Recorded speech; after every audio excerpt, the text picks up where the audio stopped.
नमस्कार. आज आषाढ कृष्ण चतुर्दशी शके 1934 दीपपूजा सादर करीत आहोत ठाणे वार्ता. ठळक घडामोडी. ठाणे महापालिकेतील शिपाई पदाच्या थेट भरतीला मोठा प्रतिसाद मिळाल्यानं थेट भरतीच बारगळली. रस्त्यातील खड्ड्यांमुळे शहरातील रस्ते अत्याधुनिक तंत्रज्ञानानं तयार करण्यात आल्याचा पालिकेचा दावा ठरला फोल. आणि पाणी ही अत्यावश्यक गरज असल्यामुळे पाणी जोडणी खंडित करणं अयोग्य. ग्राहक मंचाचा महत्त्वपूर्ण निर्णय. या आणि इतर घडामोडी विस्तृतपणे पण काही क्षणातच. ठाण्यातील तीन हात नाका येथे निकृष्ट दर्जाचा रस्ता तयार करणाऱ्या ठेकेदाराला काळ्या यादीत का टाकू नये अशी नोटीस बजावण्यात आली आहे. ठाण्यातील तीन हात नाका हा परिसर नेहमी अतिशय गजबजलेला असतो. काल तीन हात नाका परिसरातील पंजाब नॅशनल बँकेसमोर अचानक रस्ता खचल्यानं सुलोचना देवी सिंघानिया हायस्कूलची बस या खड्ड्यात अडकली होती. महापालिकेच्या आपत्कालीन केंद्राच्या वतीनं तातडीनं ही बस पोकलॅन लावून बाहेर काढण्यात आली. हा रस्ता 7 ते 8 महिन्यांपूर्वी तयार करण्यात आला होता. ज्या ठिकाणी अचानक खड्डा पडला त्या ठिकाणी 7 ते 8 फूट खोल मलनिस्सारण वाहिनी टाकण्यात आली होती. या खड्ड्यांकडे पाहिले असता या रस्त्याचे काम निकृष्ट दर्जाचे झाल्याचे दिसत आहे. महापालिकेने हा रस्ता तयार करणाऱ्या ठेकेदाराला काळ्या यादीत टाकण्याची नोटीस बजावली आहे. ठाणे शहर पावसाळ्याआधी खड्डे मुक्त करण्याची पालिका प्रशासनाची योजना अयशस्वी ठरली आहे. ठाण्यातील सर्व रस्ते सिमेंट कॉन्क्रीटचे करणं आणि ठाणेकरांना खड्डे मुक्त रस्ते उपलब्ध करून देण्याचा ठाणे नगरपालिकेचा दावा फोल ठरला आहे. दरवर्षी डांबरी रस्त्यावरती पडणारे खड्डे पाहता यावर्षी पावसाळ्याआधी सिमेंट कॉन्क्रिटीकरण करून ठाण्यातील नागरिकांना खड्डे मुक्त रस्ते देणार असा दावा प्रशासनानं केला होता. पण तुरळक पावसातही अनेक ठिकाणी रस्त्यांवरती खड्डे पडल्याचं दिसत आहे. काल अचानक तीन हात नाका परिसरात रस्त्याला खड्डा पडला. सुदैवानं यामध्ये कोणतीही हानी झाली नाही, पण यामुळे पालिकेच्या कामाचा दर्जा मात्र उघड झाला आहे. ठाण्यात अनेक ठिकाणी रस्त्यांवरती पहिल्याच पावसाळ्यात खड्डे पडलेले दिसतात, तर काही ठिकाणी पेव्हर ब्लॉक निघाले आहेत. याचा त्रास ठाणेकरांना होत आहे.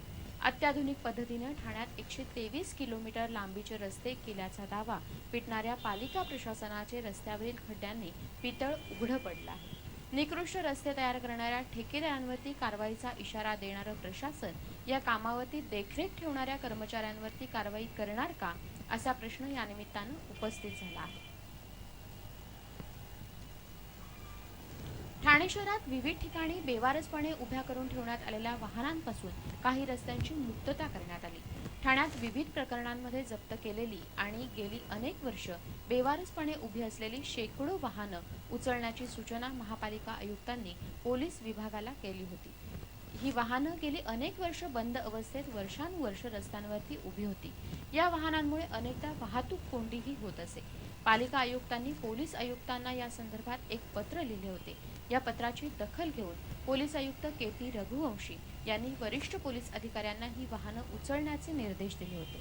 त्यानुसार सर्व पोलीस ठाण्याच्या अधिकाऱ्यांनी आपल्या हद्दीतील गेली अनेक वर्ष बेवारस पडून असलेली शेकडो वाहनं साकेत मैदान आणि पोलीस अधीक्षक कार्यालयाजवळील मोकळ्या मैदानात हलवली.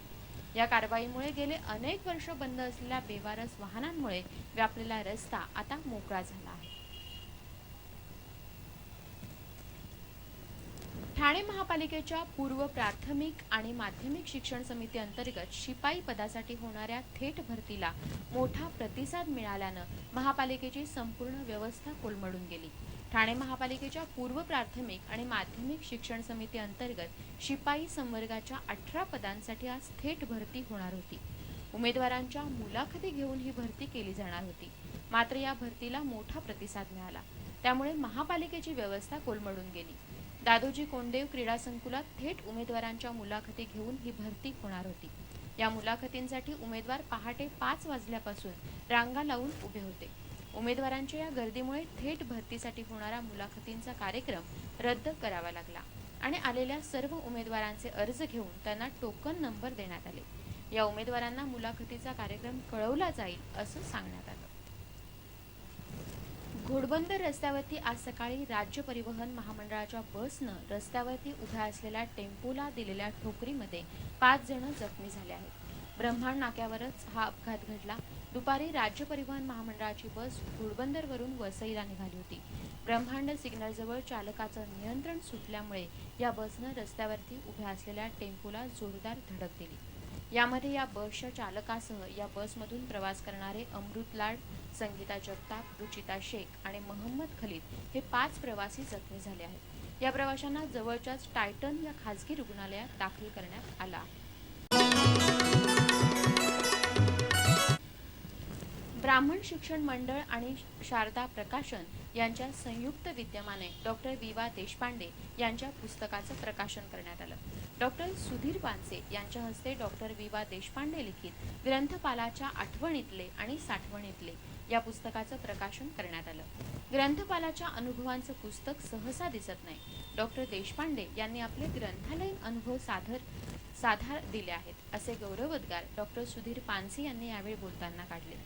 तर डॉक्टर देशपांडे यांच्या पिढीनं प्राध्यापकाचा दर्जा फार मोठा त्याग आणि संघर्ष करून मिळवला म्हणून प्राध्यापक नारायण बारसे यांनी त्यांचे आभार मानले.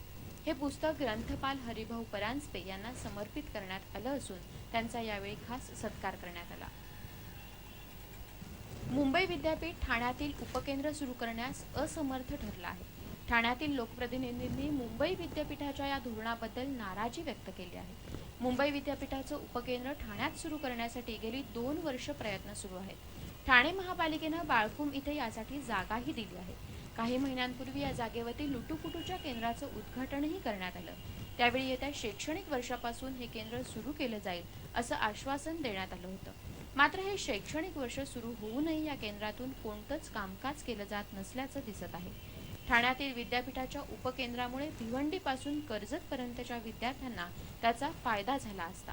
छोट्या कामासाठी मुंबईला जाण्याचे हेलपाटे वाचले असते. पण मुंबई विद्यापीठाच्या दुर्लक्षपणामुळे अद्यापही या केंद्रातून कामकाज सुरू होऊ शकलेलं नाही. पाणी ही अत्यावश्यक बाब असल्यामुळे एखाद्या ग्राहकाची पाण्याची जोडणी कधीही खंडित करणं योग्य नसल्याचा निकाल ठाणे जिल्हा ग्राहक मंचानं दिला आहे. मीरा भाईंदरमधील साई अनुसया हाऊसिंग सोसायटी पाणी जोडणी 72 तासांच्या आत पूर्ववत करावी असे आदेश मंचानं दिले आहेत. मीरा भाईंदर महापालिकेनं साई अनुसया सोसायटीच्या पाणी जोडणी खंडित करण्याच्या निर्णयाविरुद्ध मंचाकडे दाद मागितली होती. महापालिकेविरुद्ध केलेला दावा न्यायालयात प्रलंबित असल्यामुळे सोसायटीची जोडणी खंडित करण्यात आली होती. तर जोडणीसाठी अर्ज करताना या सोसायटीचा ठेकेदार आणि पालिकेतील वाद न्यायालयात असल्याची कल्पना नसल्याचं मंचाचं म्हणणं होतं. महापालिकेने जोडणी देण्याच्या वेळी सोसायटीकडून सर्व माहिती घेणं आवश्यक होतं. महापालिकेनं करार पाहून पाणी जोडणी दिली होती असं असताना सोसायटीवरती आरोप करून पाणी जोडणी खंडित करणं अयोग्य असल्याचं मत मंचानं यावेळी व्यक्त केलं. महापालिका कोणाचीही पाणी जोडणी अशा पद्धतीने खंडित करू शकत नाही. महापालिकेने यापूर्वी कोणतीही कारवाई न करता पाणीपुरवठा सुरू ठेवला होता. त्यामुळे जोपर्यंत या दाव्याचा निकाल लागत नाही तोपर्यंत पाणी ही अत्यावश्यक गरज असल्यामुळे 72 तासांच्या आत पाणी जोडणी करावी असे आदेश मंचानं दिलेत. आज आषाढ अमावस्या. ही अमावस्या दिव्यांची अमावस्या म्हणून साजरी केली जाते. घरोघरी आज दीपपूजा करून दिव्यांची अमावस्या साजरी करण्यात आली. यावेळी नैवेद्यासाठी कणिक वापरून केलेले गोडाचे दिवे केले जातात. दूध तूप घालून गोड्यांच्या दिव्याचा नैवेद्य दाखवला जातो. घरात कुठेतरी अडगळीत पडलेले दिवे बाहेर काढून स्वच्छ धुवून लख्ख केले जातात.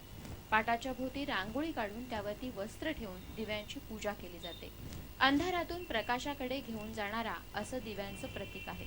आपल्या जीवनातलं अंधारमय दुःख जाऊन प्रकाशमय असा आनंद आपल्याला मिळो अशी यामागची संकल्पना असून त्यासाठी आजच्या अमावस्येच्या दिव्यांची पूजा करण्याची पद्धत आहे.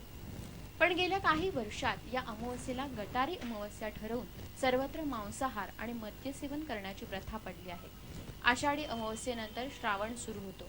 त्यामुळे नंतर गौरी गणपतींपर्यंत घरोघरी मांसाहार होत नसल्यामुळे या अमावस्येला गटारी अमावस्या असंच नाव रूढ होऊ लागलं आहे.